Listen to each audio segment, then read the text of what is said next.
Thank you for joining me today. If you're wondering what this channel is all about, then you've probably been a victim or know someone who's been a victim of a crime involving fraud. So let's get started.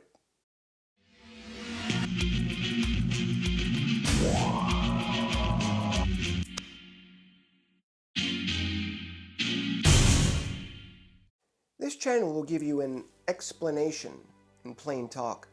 In other words, a high-level overview of the types of frauds and scams which circulate and recirculate in this country, and how to recognize them to avoid becoming a victim. A couple of promises before we get started. One, I will try not to get too technical and keep it high level. So if you want further information on a particular subject, you can email me at the address listed in the description. Number two, I will keep each episode 10 to 12 minutes. Let's face it, we could talk about scams for hours, and we have a lot to cover, but this seems to be reasonable. Number three, I'll be giving away free donuts to every single one of you at the end of each episode, so stay tuned till the end. This episode is going to cover the what, who, where, when, and why of fraud, and talk about one of the oldest scams out there, check fraud. Future episodes will cover phone scams, internet scams, scams involving e-commerce, also known as buying and selling stuff on the internet. I will also cover data breaches and things to do as well as things not to do to avoid becoming a victim of identity theft. When I speak of fraud, I use the word fraud and scam interchangeably as they are really interrelated. I have spoken to countless victims over several years, and even though the scams may be different, the concepts are the same. Fraud, no matter how you define it, has some common themes. The scams come with a sense of urgency. You must do this now or something bad will happen to you or somebody else. The other common theme is not to tell anyone. The bad guy is very convincing that telling anyone would be a bad thing for you or your family. I'll go over this in more detail when I talk about phone scams. So if you like the content of this channel, please subscribe and hit the like button. And most importantly, send the link to a friend or a relative so they may have this information. So to understand fraud, let's define fraud. Fraud is defined as deceit, trickery, or specifically, the perversion of the truth in order to induce or convince another to part with something of value. In most cases, money, or in other instances, property. Another definition of fraud is a wrongful or criminal deception intended to result in financial or personal gain.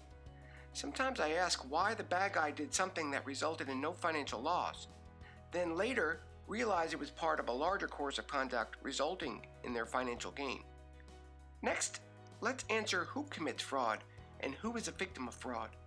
I can only speak from experience, so the people or person committing the fraud is usually someone who lives in another country who most likely does not like the US, or who thinks Americans are stupid and do not like our capitalistic society. I wouldn't be honest with you if I didn't say other corrupt governments aren't involved and get a piece of your pie. Other people who commit fraud are the unsuspecting people who essentially are being used by the bad guy, not realizing they are committing crimes. I will talk more about this in later episodes. There is a third category, if I may, of people who commit fraud. They are called criminals. Yes, I know this sounds like a general statement. However, if someone is a convicted felon, for example, they don't need to apply for this job to make money. They may justify why they do fraud, but it's still stealing no matter how you spin it.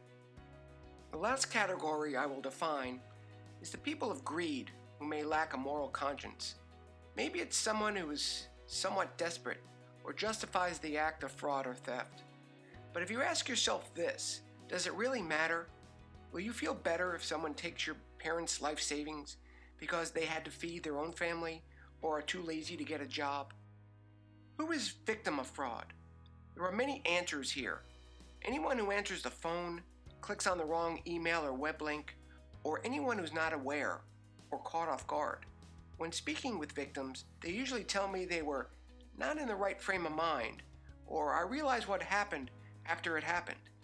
Remember, fraud happens to people of all ages, race, gender, and socioeconomic status. Remember, once they get your money, they will try and get more. So where does fraud happen? Well, there's only mainly three places, if I may. Over the phone, on the internet, or in person. It may involve a combo of these three, but this is where fraud happens. We will dive more in depth in later episodes. So when does fraud happen? Here's a simple answer. All the time. Fraud happens every day, week, month, and year, and it doesn't make the news. Why? It's just money. Unless it's a lot of money, you'll hardly ever hear about it. But make no mistake, it happens more than you think. Remember, the bad guy plays the percentages. One good fraud out of 10 is a good day for them. So why does fraud happen? My personal opinion, and again, it's only my opinion based on interviews with hundreds of victims, is the lack of awareness. Don't think I'm blaming victims here, but the art of deception is based on this. If you receive a phone call and you knew before you answered, without a doubt, the call was from a fraudster, I guarantee you would not give them any money, right? Remember this, fraud's stage is set with smoke and mirrors, red herrings, sense of urgency, secrecy, victim gullibility, and shame. Do not fall prey to this. You must further understand this. The bad guy, for whatever reason he or she decides to commit fraud, knows that instead of years past, where they go out and rob banks or knock over a 7-Eleven, they can get more money with less risk with fraud. So even if they get caught, the penalties are less. Why? In most cases, crimes without the threat of fear, such as purse snatching for example, get lesser sentences, usually with no jail time. The reward for the bad guy is greater, and the fact that they can hide in the dark and perpetuate the crime for a longer period of time has great appeal to these criminals. Yes, call them nothing less than criminals. So when we talk about checks, it wasn't too long ago that this was the primary way people paid for things. Let's take a look at a typical check, also called a negotiable instrument. What information are you giving the bad guy? Well, certain things have to be on a check in order for it to clear the bank. If you look at the arrows, you're going to have your typical name, amount, written amount, and your signature, and sometimes a memo line. However, it is the other information not noted by the red arrows in which the fraudster is interested in. Such as the top left, you're going to look at your name and address clearly on the check. You're going to look at the bottom left, which is going to usually show the bank name and address, routing number and account number, and of course the most important thing on the bottom right is going to be the signature. It was only a few years ago electronic payments exceeded the number of checks cleared. So when you write a check or pay with a check, the check usually goes from your bank to another payee's bank through the Federal Reserve. As you can see on this map, each area of the country has a different Federal Reserve district showing. Lower numbers in the Northeast and higher numbers on the West Coast. One of the original check scams was playing the float game. The first two numbers on the routing number tells you the Federal Reserve District. So someone changes a 0 to a 12, for example, the check may float around for a while or take several days to clear or not clear the bank. It's usually done to defraud the bank when kiting was popular. Kiting is setting up banks in different Federal Reserve districts and writing checks from each account, but the funds never clear the bank or actually get collected, essentially writing checks on uncollected funds.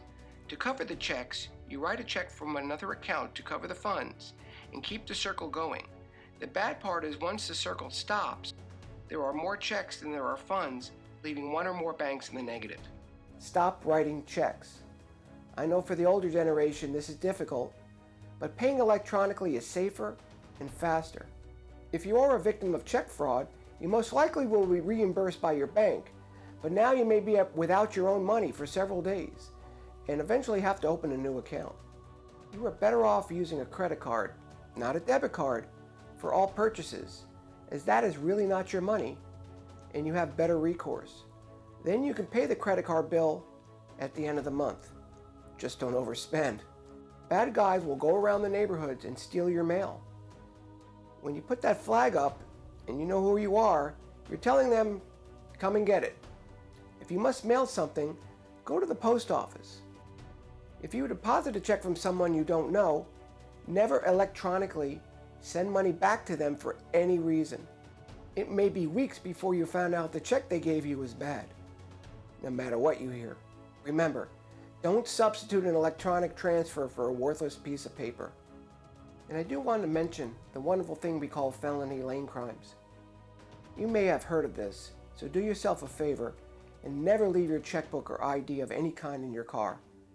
If someone breaks into your car, in someone else's car, let's say at a gym parking lot for example, they write a check they took out of your car and make it payable to the person whose ID was stolen from the second car, and then they switch it up.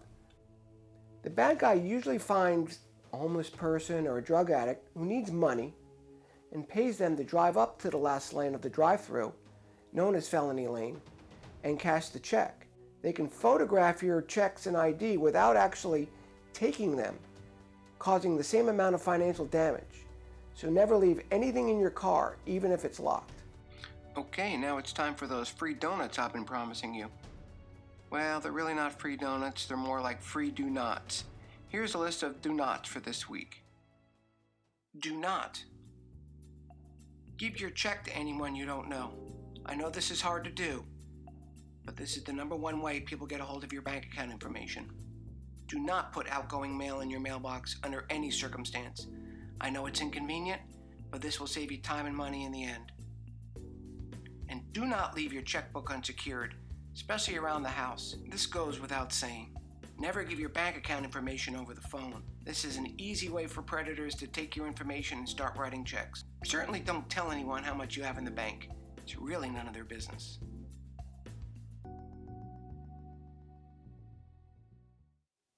So I hope you learned something about check scams today, and scams in general. Next episode we're going to be talking about phone scams. See you then.